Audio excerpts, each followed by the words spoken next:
In 1519, roughly 500 Spanish soldiers walked into the middle of an empire of somewhere between 5 and 25 million people.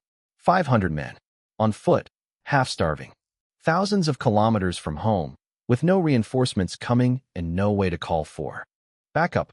And within 2 years, that empire, one of the most sophisticated civilizations on the planet, was gone.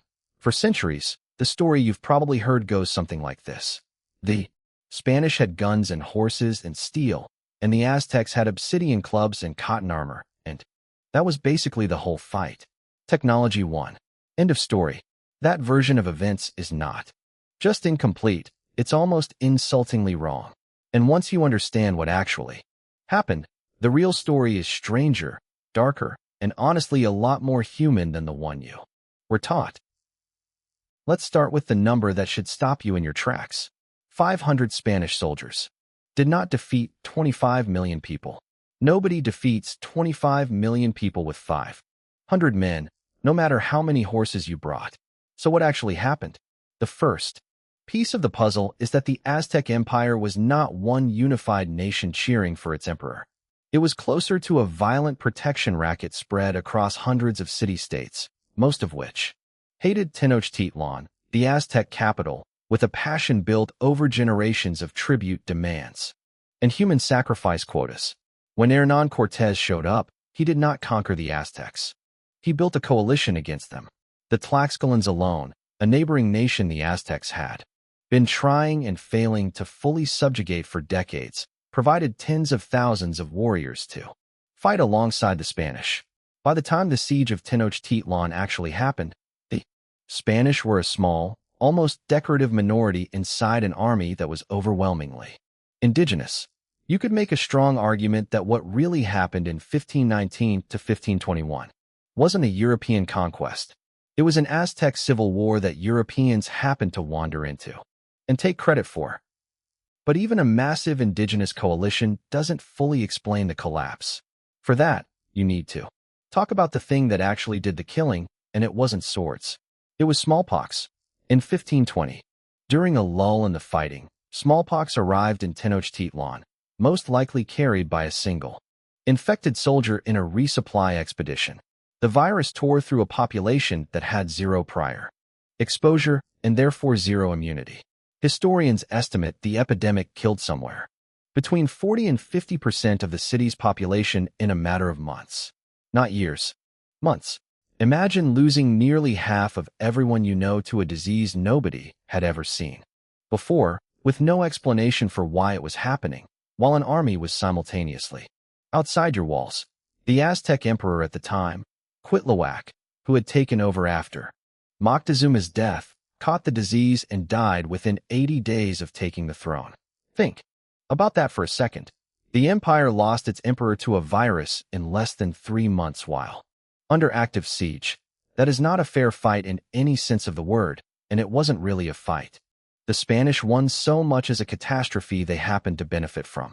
Here's the part that gets genuinely uncomfortable. The Spanish themselves did not fully understand what smallpox was doing either. They weren't running a deliberate biological warfare campaign, at least not in this specific instance. They were simply immune because European populations had been living alongside smallpox for over 1,000 years. Every European in that army was walking around with an invisible advantage nobody could see, explain, or replicate. The Aztecs had brilliant astronomers, an intricate written calendar system, engineering that produced a floating city of canals and causeways that visiting Spanish soldiers openly compared to something out of a dream. But none of that mattered against a pathogen. Their immune systems had literally never met.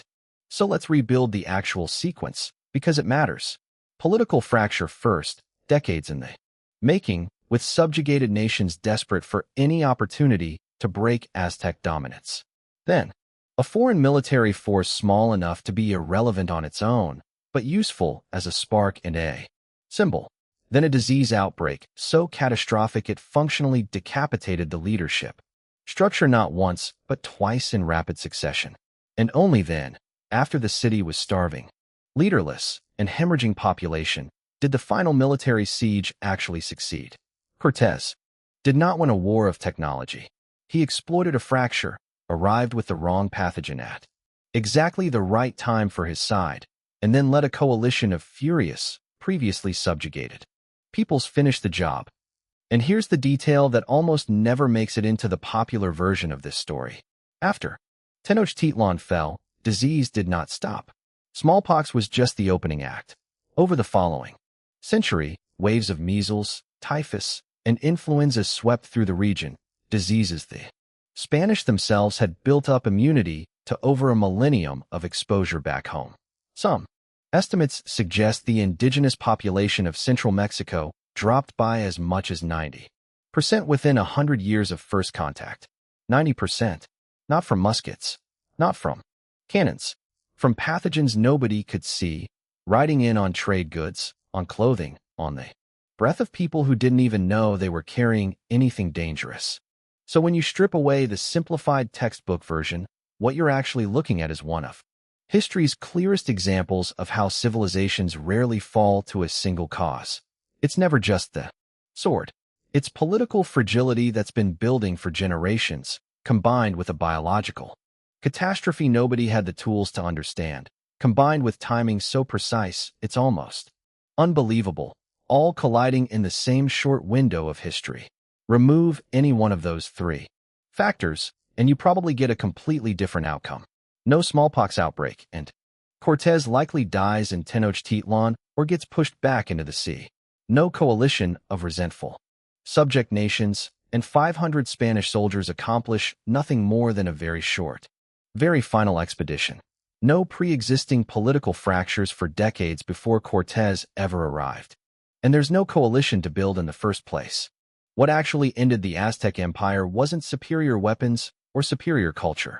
It was a perfect, horrifying alignment of internal politics and invisible biology, the kind of convergence that has toppled empires throughout history far more often than any battlefield ever has. Rome didn't fall in a single battle either. Neither did the Maya cities centuries earlier for entirely different but eerily similar reasons: drought, political fragmentation, resource collapse, all compounding at once. Civilizations, it turns out, rarely die from one wound. They die from many small ones landing in the same decade. So the next time you hear the story told as guns versus obsidian clubs, you'll know that's not really what happened. What happened was an empire built on fear finally meeting the consequences of that fear at the exact moment a virus arrived that nobody in the Americas had ever had a reason to survive. 500 men didn't do that. History did.